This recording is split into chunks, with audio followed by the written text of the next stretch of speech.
공식적으로 진을 멸망시킨 멸진자는 항우가 되겠습니다. 함양궁에 입성하자 역시 항우는 진나라 백성들을 학살하고 함양궁을 불태우고 진시황제의 무덤을 파괴했다라고 이렇게 기록이 나와 있습니다. 첫 번째 제국의 그 황제가 있었던 함양궁을 차지하고 천하를 그가 손아귀에 넣을 수 있는 1순위가 됐습니다. 그런데 뜻밖에도 관중을 포기하고 그는 고향 땅 초나라의 행성지역으로 돌아가겠다는 겁니다. 초나라의 9개 군을 통치하는 것, 그 외의 땅은 어떻게 했을까요? 천하의 땅을 18명의 제후들에게 나누어 주었습니다. 봉건제도에서 제국으로 역사가 귀결점이 갔는데 그것을 거꾸로 봉건제로 가는 천하대세관이 부족했다라고 볼 수가 있겠습니다. 네, 안녕하십니까. 전남대학교에서 중국 고대사, 동양 고대사를 연구하고 강의하는 이성훈입니다. 반갑습니다. 항우는 진을 멸망하고 천하를 장악할 수 있는 기회였는데도 불구하고 고향 땅 초나라 지역의 서초 패왕으로 만족하고 그리고 나머지 땅에 대해서는 18제후들에게 땅을 분봉해 주었는데 유방은 어떻게 되었을까요? 이게 굉장히 궁금하잖아요. 사실은 유방을 홍문에서 제거할 수도 있었는데 말이죠. 유방에게는 관중 땅 아래에 남쪽에 거대한 진령산맥이 놓여 있고 그 진령산맥 아래에 한중 땅이라고 하는 곳에다가 유방에게도 제후로 분봉을 시켜 주었습니다. 유방이 관중 땅을 먼저 들어갔잖아요. 그러니까 유방이 관중의 왕이 될 수 있는 기회를 선점한 건 맞지만 차마 관중 땅의 군주로 제후로 분봉하진 않되 진령산맥 아래쪽에 한중 땅이라는 그곳에 분봉을 시켜줬습니다. 그 한중 땅에 가로지르는 강이 있는데 그게 한강이에요. 한수 혹은 한강이죠. 그래서 거기에서 따와서 그 지역의 땅을 한중 땅이라고 했고 그래서 이 한이라는 땅이 바로 유방의 정치적 근거지이고 나중에 천하를 통일한 이후에도 그 나라 이름을 한나라로 하게 된 거죠. 그러나 유방은 그 한중 땅에 운거하면서도 호시탐탐 그 험준한 진령산맥을 넘어서라도 관중 땅을 차지하기 위해서 틈틈이 전략을 짜고 준비하고 교통로를 확보하고 그 험준한 진령산맥에 바로 군대를 파견할 수 있도록 인공적인 잔도를 만들면서까지 결국 진창이라는 곳을 통해서 관중으로 들어갈 수 있는 길목 교두보를 확보하고 그리고 드디어 유방은 관중 땅을 차지하고 관중을 근거지로 이제 야망을 펼치게 되었습니다. 그러자 드디어 항우는 더 이상은 이제 유방을 간과할 수 없게 되면서 항우와 유방이 다시금 멸진 과정에서의 경쟁 과정이 아니라 서초패왕과 한중왕으로서 두 영웅이 천하를 놓고 본격적 전쟁을 벌이는 초안전쟁이 전개되었던 것이죠. 유방은 항우와의 일전을 하기 위해서 한중의 군대로만은 여전히 부족하고 마침 항우가 18제국의 땅을 분봉하는 과정에서 오지의 땅에 분봉됐던 불만 있는 제후들의 세력 그리고 그 중에서도 특히 초나라 지역 중심으로 항우가 초회왕을 제거했던 것에 불만을 갖고 있는 사람들을 규합해서 일종의 연합군을 구성하게 되었는데 그 수만 해도 약 56만 명의 병사들을 구성해서 드디어 항우를 향해서 연합군이 전쟁을 이용해서 출정했다고 합니다. 그래서 항우의 서초 패왕의 수도이자 근거지인 팽성을 향해서 출정하게 되었습니다. 바로 이 전쟁에서 압도적인 숫자를 자랑하는 유방의 연합군이 큰 승리를 거둘 줄 알았으나 사실은 연합군이었기 때문에 그들은 강력한 연대를 구성하기 좀 어려웠었고 오합지졸에 불과했고 사실 유방의 뜻에 동조는 했으나 항우와 일전에서 큰 희생을 원치 않았기 때문에 뜻밖에도 팽성은 먼저 차지했었지만 그러나 항우의 3만 명의 정예부대에게 결국 대패를 하게 되면서 유방은 쫓겼던 것입니다. 그리고 연합군도 지리멸렬해지게 되면서 초기의 초안전쟁은 항우가 우세를 확보하게 되었습니다. 그래서 유방은 쫓기게 됐을 뿐만 아니라 쫓기는 과정에서 결국 자신의 부인과 아버지까지 항우에게 인질로 생포되게 되는 그런 큰 피해를 보게 되었던 것이죠. 유방의 아버지와 여부인을 인질로 잡고 있으니 됐으니 유방이 전쟁에 참여하지 않고 계속 교착 상태에 빠지게 되자 결국 항우는 인질로 잡고 있는 그의 아버지와 부인을 겁박하면서 만약에 우리와의 일전을 감행하지 않는다면 너의 아버지와 부인을 제거하겠다고 이렇게 엄포를 놓게 되죠. 그러자 유방이 했던 답은 이렇다고 그래요. 예전 초회왕 밑에서 우리가 만나 뜻을 함께하며 의형제를 맺었던 그때 바로 우리는 형제의 우애를 다졌는데 그렇다면 나의 아버지는 곧 항장군의 아버지와도 같은데 그런 나의 아버지를 삶아서 죽이겠다라는 것은 바로 너의 아버지를 죽이겠다는 것과 같지 않느냐. 정말 그렇겠다면 과감히 나의 아버지를 삶아 죽이고 심지어 그 국마저도 한 그릇 나에게 보내도록 하라. 이렇게 오히려 거꾸로 엄포를 놓게 되는데 그것은 항우라는 사람이 갖고 있는 일말의 의리, 자존감 그것을 교묘히 건드렸다고 볼 수 있습니다. 또는 어떤 날은 이렇게 장기간에 걸쳐 교착 상태보단 1대1로 우리 둘이 만나서 싸우자. 그래야 빨리 전쟁이 끝나지 않을까라고 또 한 번 유혹하자 유방이 했던 말은 나는 몸으로 싸우는 사람이 아니라 머리로 싸우는 계략으로 싸우는 사람인데 어찌 내가 한낱 몸으로 나가서 1대1 전투로 나가겠느냐라면서 어떻게 보면 항우를 조롱하는 듯한 그런 이야기를 했다고 합니다. 결국 여기서도 항우는 유방을 유인하지 못하게 되면서 전쟁은 교착 상태에 빠졌다는 것입니다. 유방은 평양성에 운거하면서 전투를 벌이지 않고 계속 지연작전을 벌이게 됩니다. 그러자 항우는 전쟁을 계속 회유하지만 유방이 여기에 말려들지 않게 되면서 전쟁은 긴 교착 상황에 빠져들게 되었습니다. 그렇게 되자 결국 두 영웅은 팽성의 서쪽 그리고 함곡관에 들어가기 전에 중간 지역에 홍구라는 곳에서 합의를 하게 되었습니다. 이 합의가 바로 홍구에서 맺었던 맹약이라는 의미에서 홍구지맹이라고도 부르는데요. 홍구지맹의 내용은 대략 이런 겁니다. 홍구를 경계로 해서 그 동쪽 땅은 항우가 통치하고 서쪽, 그 다음에 관중 땅, 이쪽 지역은 유방이 통치하는 것으로 두 사람이 합의해서 천하를 양분하겠다라는 거죠. 그래서 이 전쟁은 뜻밖에도 어떻게 보면 휴전을 하고 회맹을 맺으면서 일단락 되는 것으로 보였습니다. 어떨까요? 초안지는 이것으로 끝났을까요? 이 홍구지맹을 맺고 항우는 동쪽 팽성으로 돌아가고 유방은 함양성 쪽으로 회군해서 돌아가게 되었습니다만 그러나 회군하는 과정에서 장량이 유방에게 간언을 합니다. 지금은 천하에 둘도 없는 절대절호의 기회인데 이 기회를 놓치면 호랑이를 다시 풀어주는 격인데 나중에 저 호랑이가 힘을 얻으면 그때는 항우를 감당할 수 없습니다. 맹약을 깨서라도 이번에 항우를 제거해야 됩니다. 이 말은 홍구지맹을 약속을 파기하자는 거죠. 사실 비겁하지만 맹약을 깨자는 겁니다. 그러나 이것은 정치적 결단이죠. 장량의 이 제언을 유방은 역시 또 수용합니다. 유방이 뭘 잘하는 사람이죠? 측근들의 이야기를 경청하고 그걸 잘 수용했죠. 그래서 말머리를 돌려 돌아가는 항우의 군대를 향해 그들을 추적하게 되었던 것입니다. 이게 바로 홍구지맹을 깼다라는 것이죠. 그런 점에서 사실은 도덕이나 윤리적인 관점으로 보면 유방은 많은 비난을 받기도 하고 영악하고 간교한 사람일 수도 있지만 정치와 역사는 윤리적인 문제가 중요한 것이 아니라 누가 승자이고 누가 패자인가 이게 역사의 서술의 차이점이죠. 그래서 유방에 대한 비난도 상당히 후대에 있습니다만 항상 유방은 경청하고 과감한 결단을 결국 내려요. 그러나 항우는 명분을 따르고 자존감을 지키고 결단을 내리지 못했던 사람이죠. 이게 항우의 또 한계일 수도 있었습니다. 이 사건은 사마천사기에도 기록되어 있고 이 사마천사기의 위대한 역사서를 후대의 사인들도 애독하고 또다시 그 역사의 기록을 향유하고 즐기고 또 환기했던 것이죠. 이런 것이 고전의 매력인 것 같아요. 그로부터 약 1000여 년이 지나서 당나라 시기에 위대한 문장가이고 당송 8대가 하나인 한유라는 사람이 있었죠. 한유라는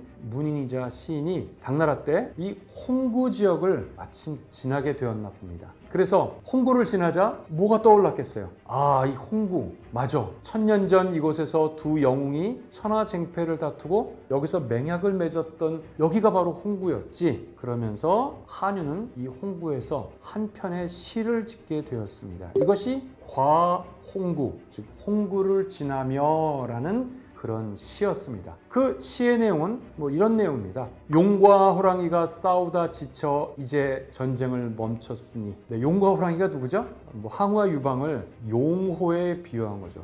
용호상박, 용쟁호투 이런 억만창생이 이제 성명을 보존하게 되었구나. 이제 전쟁이 끝났으니 드디어 희생도 줄고 백성들도 이제 살 수 있게 됐다는 거죠. 이게 홍구지맹의 의미예요, 사실은. 그런데 누가 주군에게 권하여 말머리를 돌렸는가? 장량이죠. 누가 유방에게 함양으로 돌아가던 말머리를 돌려 다시 항우에게 추격전을 누가 이걸 권했느냐 이거죠. 이 마지막 수가 유명하죠. 이는 실로 하늘과 땅을 걸고 던진 운이구나. 하늘과 땅을 걸고 던진 그의 패로다. 이것을 한자로 건곤일척이라고 이렇게 표현했습니다. 하늘과 땅을 걸고 패를 던졌다는 겁니다. 여러분들은 살아오시면서 하늘과 땅을 걸고 자신의 운명의 결정을 내린 순간이 있습니까? 이 유방의 결단, 사실은 비정하고 비겁할 수 있지만 냉정하게는 하늘과 땅을 건 운명의 결정을 그는 내린 거죠. 그리고 어떻습니까? 승자가 되고 한 제국의 첫 번째 황제가 된 거죠. 어떤 면에서는 한 편의 시가, 단 한 구절이 어떠한 장구한 역사서술보다도 이 상황을 더욱더 절묘하고 적확하게 표현했는지도 모르는데요. 또 이런 것이 고전을 향유하는 역사의 유산일지도 모르겠습니다. 다시 한유의 시를 읽은 후대 사람은 그렇지, 항우와 유방이 이때 하늘과 땅을 걸고 싸웠던 천하쟁패의 싸움이었고 유방이 건곤일척의 승자였지 라고 얘기할 수도 있겠죠. 이제 홍구지맹을 깨고 다시 한번 초안전쟁은 더욱더 본격화되었는데요. 그 전에 사실은 수세에 있었던 것은 유방이었고 오히려 항우가 우세에 있었지만 전쟁이 교착 상태에 빠졌다는 얘기를 했었습니다. 그러나 홍구지맹 이후에는 어떻게 되었을까요? 그 이유는 뜻밖에도 유방의 우세 또 항우의 수세 국면으로 전환이 되게 되는데요. 그 사이에는 몇 가지의 변수와 사건들이 있었다고 볼 수 있는데 그 중에 가장 중요한 것은 바로 항우 밑에 있었던 당시 최고의 명장이자 전쟁의 신이라 불리는 한신이라는 장군이 있었죠. 한신 장군은 사실은 항우 밑에 있었던 부관이었습니다. 그런데 항우가 너무 본인이 잘났고 또 본인이 독불장군형이기 때문에 부관들의 밑에 있는 신하들의 공을 제대로 인정해주지 않고 그리고 부관들의 제언을 잘 받아들이지 않았습니다. 몇 번에 걸친 이런 일이 반복되자 한신은 자신의 주군인 항우에 대해서 큰 실망을 느끼게 되고 결국 항우 밑을 떠나 유방의 부관으로 들어가게 됩니다. 이런 것들이 바로 유방의 세력이 점점 커지고 강력해지는 그런 중요한 변수고 여기서 한신은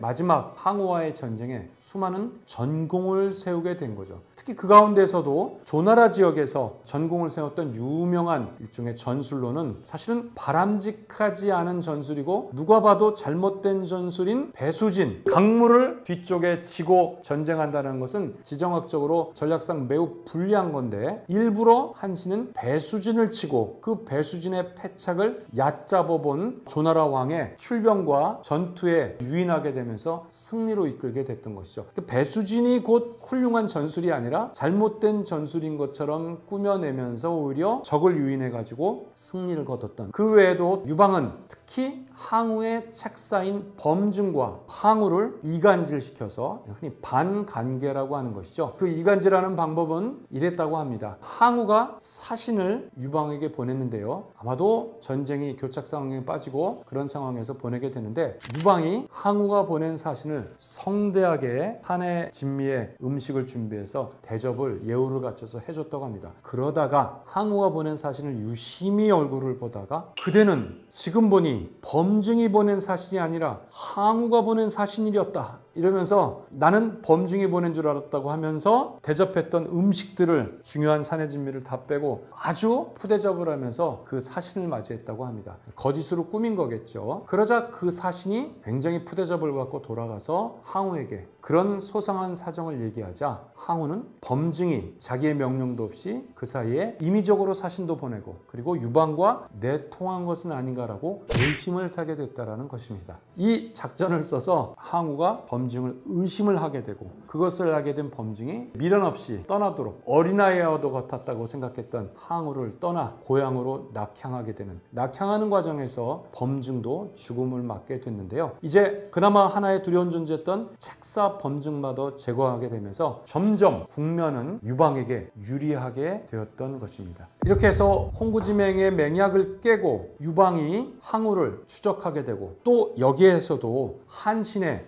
상당한 전공을 세우게 되면서 항우는 쫓기고 패퇴하면서 드디어 해하성에까지 이르게 되었습니다. 해하성, 바로 항우의 마지막과 관련된 유명한 일화가 전해지는 그 성인데, 항우와 초나라 병사들은 해하성을 견고히 지키면서 또 한 번 전쟁은 교착 상황에 빠지지 않을까라고 하는 그런 상황이었습니다. 그러나 그날 밤 해하성의 바깥, 즉 유방의 진영, 관중지방 출신들의 한나라 병사들이 많이 있죠. 해하성 바깥에 적진의 진영에서 구슬픈 노랫소리가 여기저기서 들려왔습니다. 그 노랫소리는 다름 아닌 초나라 지역의 노랫소리가 들려왔던 것이죠. 그러자 병사들은 급격히 동요하게 되면서 왜 적진에서 고향의 노랫소리가 저토록 흘러나오나?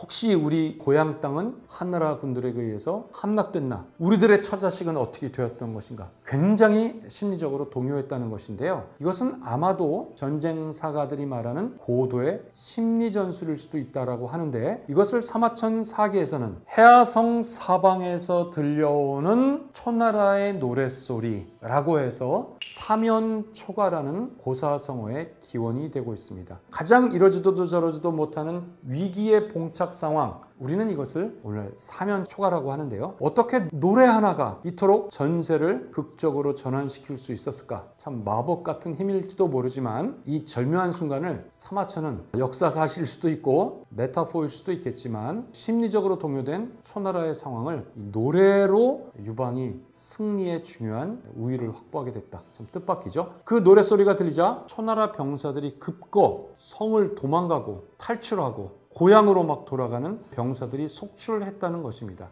그러나 이 사면초가의 가장 동요한 인물은 사실 항우 본인이었습니다. 항우도 이 노랫소리를 듣자 파국을 예감하며 그 영웅마저도 눈물을 흘리며 사마천 사기에는 이렇게 썼습니다. 비분강계하며 술을 마시며 해하성 마지막 밤 그 막산에서 자기 스스로 자기의 입을 빌어 노래를 불렀습니다. 그것이 항우봉기의 마지막 최후에 나오는 정말 유명한, 소위 이것을 해하에서 부른 항우의 노래 해하가라고 하는데요. 이 막사안에는 그의 사랑하는 애첩 우미인 한 사람이 있었고, 글쎄요, 막사밖에 누가 지키는 병사 한둘이라도 있었을까요? 어떻게 항우가 부른, 입을 통해 부른 이 노래가 누구에게 전달되어 약 150여 년이 가까이 지나 사마천이라는 사람이 여기에 서술됐는지 저는 잘 모르겠습니다만, 아마도 이 해하가라는 노래는 위대한 역사가 사마천이 한구의 시 해하가 노래를 통해 바로 항우라는 인물에 대한 모든 것을 여기에 응축하여 비장심 있게 쓴 것은 아닌가 생각됩니다. 바로 그 해하가의 첫 구절, 역발산해 기계세, 바로 그 유명한 첫 구절로 항우라는 인물은 다 끝난 것 같습니다. 이토록 살아생전에 있었던 실존 인물에 대해서 이런 역사적 서술을 할 수 있을까요? 그의 힘은 산을 뽑을 만하고 그의 기세는 온 세상을 덮을 만했다. 이거 정말 자뻑이죠. 자기 입으로 자기를 표현한 거예요. 이게 항우라는 인물의 면모입니다. 너무나도 자기에 대한 자부감, 역발산의 기계세. 저는 이것이 기록에 의해서 항우는 당당히 결코 황제가 된 인물이 아님에도 불구하고 사마천은 이 사람을 당당히 본기편에 써줬고, 그리고 바로 이 사람을 그 어떤 인물보다 영웅적인 한 사람의 인물이었다. 수많은 한계점도 있지만 역발산의 기계세로 압축된 것 같습니다. 이제 수많은 전쟁에서 승리를 거뒀던 나와 함께 다녔던 오추마가 달릴 수 없으니 어이할꼬 어이할꼬, 이 노래의 구절이죠. 이 오추마도 달릴 수 없으니 나의 사랑하는 애첩 우민이여 그대는 이제 어이할꼬, 우리는 이제 끝났다 이거죠. 모든 것이 파국이로다 라는 걸 스스로. 그러나 결코 자신이 무능한 게 아니라 이 19절에 이럽니다. 천시가 맞지 아니하여, 하늘이 자기에게 불리하다는 겁니다. 자기가 결코 무능해서라는 게 아니에요. 정말 어떤 면에서는 좀 우습지만 항우의 한계죠. 이 해하가를 노래 부르고 항우도 그 다음날 약 800여 명의 병사만을 거느리고 해화성을 탈출하며 도망가며 해화성은 함락되었던 것입니다. 사면초가로 그리고 노래로 그의 비장한 운명을 예고한 것이죠. 그는 쫓기고 쫓기며 이제 병사는 줄어들고 드디어 마지막 오강이라는 곳에 이르게 됩니다. 장강의 강변에 오강이라는 곳에 이르게 됐어요. 여기서 이제 배를 타고 장강을 건너가면 사실은 한신과 한나라의 병사들의 추적을 멀리 도망갈 수가 있었습니다. 이때 그의 측근에 남은 병사는 27명, 마치 하늘의 북극성을 지키는 28숙처럼 딱 이 27명 정도만이 그의 옆에 남아있다는 겁니다. 항우는 그들에게 모두 신변의 안전을 도모하고 고향 땅으로 돌아가라. 죽은 이 강을 건너면 됩니다. 그러나 항우는 강을 건너지 않고 오강에서 스스로 자결하면서 최후를 여기서 맞게 되었습니다. 그의 죽음은 오강에서 맞았던 것이죠. 마찬가지로 이미 너무나도 유명하지만 약 1000여 년 후에 당나라의 두목이라는 시인이 이 장강유역의 오강, 우장이라고 하는 곳이죠. 이 우장이라는 곳에 이르게 됐어요. 그 우장에 정자가 놓여져 있는데 거기에 도도히 흐르는 장강을 바라보며 여기서 또 영웅 항우가 떠올랐나 봅니다. 두목이 한편의 시를 제5강정이라는, 즉 오강정에 시제를 붙여라고 하면서 한편의 시를 짓게 되었던 것이죠. 시의 내용은 여러분이 잘 아는 대로 전쟁에서 이기고 지는 것은 항상 일어날 수 있는 것일거늘 패배한들 그 패배의 수치를 끌어안는 것도 대장부의 몫이라는 겁니다. 패배했지만 이 장강을 건너가면 저 강동 지방에는 뛰어난 준재들, 인물들이 많으니 나중에 그 인물들과 후사를 도모한 이후에 힘을 키워 마지막 구절이죠. 흙먼지를 날리며 다시 돌아온다면 또 최후의 승패를 알 수 없었을 텐데 어찌하여 항우는 거기서 포기하고 그냥 오강에서 죽음을 맞았느냐 이거죠. 바로 흙먼지 날리며 다시 돌아온다면 그것이 바로 권토중래라고 하는 두목의 식구입니다. 거기서 최후를 맞이한 항우의 그 판단, 그 결정을 안타까워하면서 불렀던 시라고 할 수가 있겠습니다. 이로써 역사는 대반전이 일어나서 결국 최후의 승자는 50대 중반에 들어가고 가난한 농민 출신이었던 유방이 오히려 승리를 거두고 항우는 패배하게 되는 그런 상황이 되었습니다. 이로써 기원전 202년 한중왕에 봉해졌던 것은 기원전 206년이지만 마지막 초안전쟁의 최후의 승리를 거두고 천하를 모두 얻은 것은 기원전 202년 유방은 천하를 장악하고 항우에게 승리한 다음에 어떻게 했을까요? 중앙집권적 황제가 됐을까요? 아니면 천하를 다시 거꾸로 돌려 또 항우처럼 제후들에게 분봉을 했을까요? 네,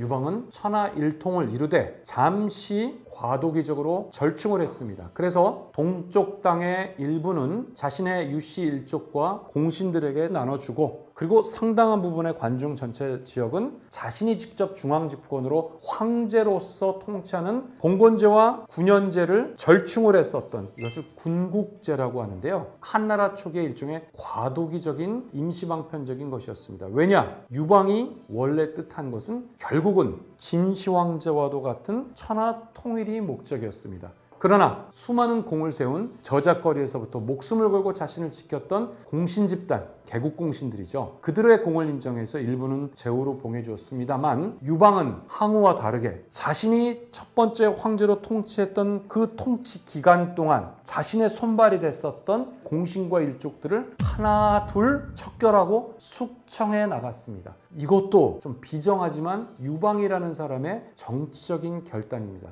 만약 그렇지 못한다면 황실의 계승권이 불안정할 수 있고 또 다른 정변이 일어날 수 있고 그 다음 황제가 즉위한다 해도 아버지 때 개국공신들이 엄청난 부담으로 작용하죠. 그런데 유방은 그들의 공을 인정하는 듯 수많은 분봉을 해주다가 그들을 곧 하나둘 숙청해 나가기 시작했던 것이죠. 그 가운데 가장 부담이 됐었던 존재, 역시 그 스스로도 위협적이었던 존재는 바로 전쟁의 신 한신이었습니다. 한신은 저 남쪽 초나라 지역의 남쪽 큰 땅의 제후왕으로 봉해져서 그의 공을 인정해주긴 했죠. 그리고 한신에도 수많은 명장과 부관들이 있습니다. 그런데 유방이 고조 황제가 자신들의 측근들과 공신들을 제거하는 양상을 서서히 보자 한신의 부관들은 반란을 일으켜서 우리가 어떻게 공을 세웠는데 이제 그 칼날이 우리에게도 올 수 있겠구나. 한신에게 반란을 도모하자고 하죠. 그러나 한신은 끝내 반란을 일으키지 못하고 자신의 비극적 운명을 예감하게 되면서 사마천이 이 한신에 대한 회의의 열전을 기록했는데 거기 보면 이제 한신의 입을 빌어서 이렇게 얘기하죠. 유능한 사냥꾼이 사냥을 나갈 때에는 아주 말 잘 듣는 사냥개와 사냥감에게 활을 쏠 수 있는 좋은 활과 화살을 가지고 나가지. 그러나 사냥이 끝난 다음에는 활과 화살은 창고로 다시 던져지고 사냥몰이에 썼던 그 사냥개는 삶아져서 그저 주인의 희생이 될 뿐이지 라고 사마천이 기록을 하게 됐습니다. 한신의 입을 빌어. 이것이 여러분이 너무나도 유명한 토사구팽. 토끼가 죽고 나면, 즉 사냥감을 잡고 나면 구팽, 사냥개도 삶아진다. 이것은 냉엄하고 비정한 정치의 생리를 이토록 절묘한 수사가 있을 수 있을까요? 그게 또 정치인 것이죠. 이제 유방이 상당히 결단을 내리고 어떻게 조금 망설일 틈에 유방의 부인인 여태우마저 모략을 꾸미게 되면서 한신을 위기로 몰아넣고 그가 예감했던 토사구팽대로 한신마저 제거하게 됩니다. 그리고 심지어는 유방이 분봉했던 제후들마저 나중에는 반란까지 일어나게 되는데 이것이 한나라 초기에 5초 7국의 난이 일어나기도 합니다. 그러나 이런 난마저 모두 진압되게 되면서 드디어 유방 이후에 문제와 경제로 이어지는 한나라의 번영기에 들어가는 즈음에 한나라는 완전히 중앙권적 진시황제의 구상 그대로 9년제로 통합되게 되었던 것입니다. 이런 점도 항우와 유방의 큰 대비점이라고 볼 수 있겠습니다. 이렇게 해서 여러분들이 그동안 진안교체기 초안지의 이야기를 들었습니다. 물론 이 이야기의 중요한 내용들은 두 영웅의 흥미진진한 천하쟁패의 이야기지만 한편으로 승자가 됐었던 바로 유방이라는 사람, 그 유방이 세운 한나라는 어떻게 되었을까요? 역사의 반전으로 항우가 아니라 유방이 승리했다 그러는데 중국인들과 동아시아인들은 유방과 항우 중에 누구를 더 애정을 갖고 누구를 더 좋아할까요? 실제 승자는 유방이지만 사실 더 많은 사람들이 사랑하고 끊임없이 더 재현되는 인물은 항우라고 볼 수 있습니다. 어떤 점에서 그럴까요? 실제 역사의 루저는 항우잖아요. 그럼에도 불구하고 왜 항우를 그동안 동아시아의 최고의 영웅으로 많이 얘기하는가? 저는 그것이 사마천이라는 탁월한 역사가의 역사서사와 레토릭에 힘입은 바가 크다고 생각됩니다. 역발산의 기계세. 정말 더 이상의 표현이 있을 수 없겠죠? 그러나 유방이 세운 한나라는 어땠을까요? 그리고 왜 이것이 역사적으로 의미가 있을까요? 만약 이 진시황제의 일통제국과 9년제도가 하나의 해프닝으로 끝났다면 다시 봉건제로 회귀가 되고 그것으로 굳혀졌다면 이것은 정말 그냥 일회성의 해프닝입니다. 그러나 그 진안교체기의 격동기를 거치고 승자가 된 유방이 세운 한나라는 당연하듯 역사의 당위인 듯 진시황제처럼 9년제도를 통한 일통체제와 황제지배 체제를 다시 구현하고 그게 400년간 지속되면서 완성시켰다고 볼 수 있는 거죠. 이 점이 바로 한나라의 역사적인 의미라고 볼 수 있습니다. 그러면서 고대 제국을 완성하고 특히 이 수성을 완성한 한나라의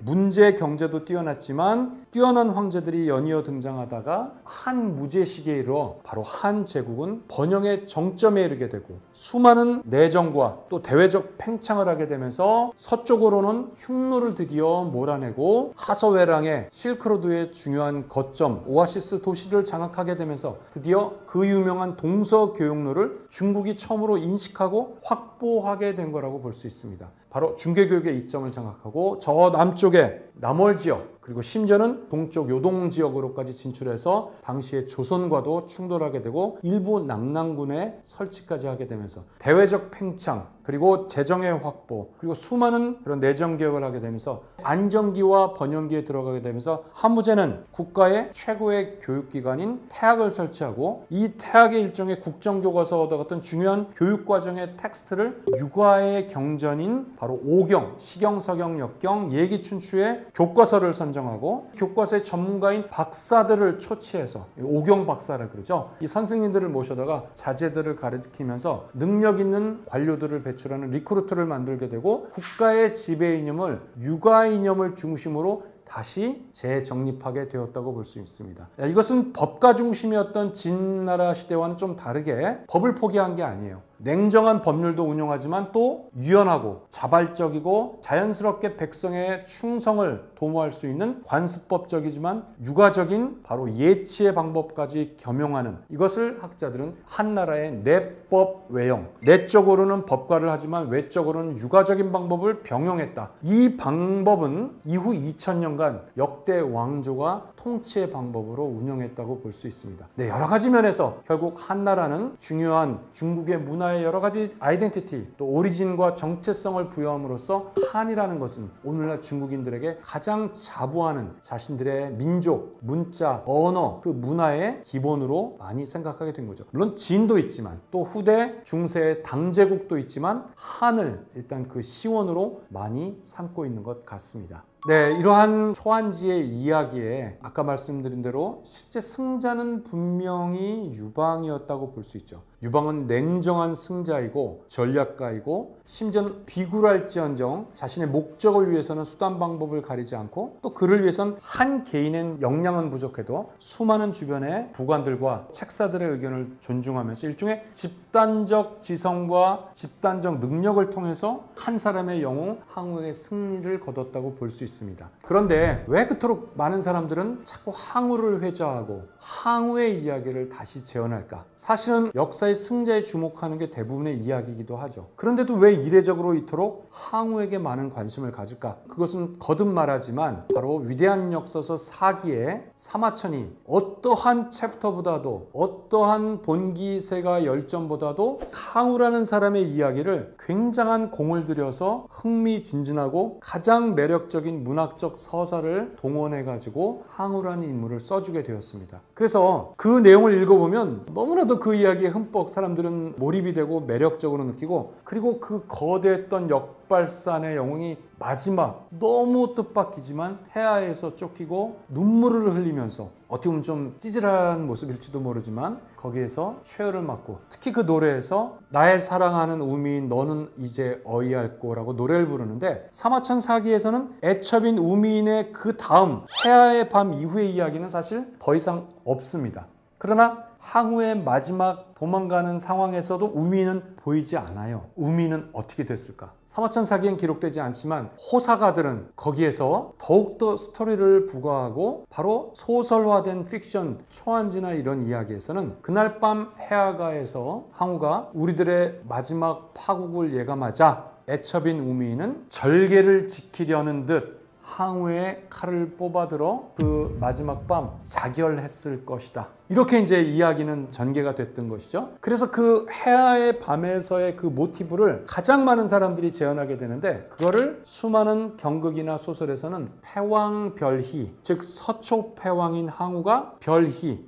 우미인 희와 이별하는 그 모멘트, 그 모멘텀을 굉장히 즐겨서 무대 예술로 재현했던 거죠. 그래서 많은 경극이나 소설에서도 나오고, 그거를 또 영감받아 1992년경인가요? 첸카이거 감독이라는 중국의 5세대 감독이 바로 패왕별이라는 영화를 만들고 중국 현대사의 경극 배우를 주인공으로 해서 이 경극 배우들이 가장 많이 했었던 주요 배역이 패왕별이의 항우와 애첩인 우미인 역할을 하는 실존했던 그 배우들의 이야기를 여기서 보여주는 거예요. 거기서 특히 우미인 역할을 주로 했었던 그 유명한 장구경이라는 배우가 정말 절절한 최고의 열연을 여기서 북경식 푸통화를 직접 홍콩 사람이 어려운 푸통화의 발음을 배워서 연기를 했죠.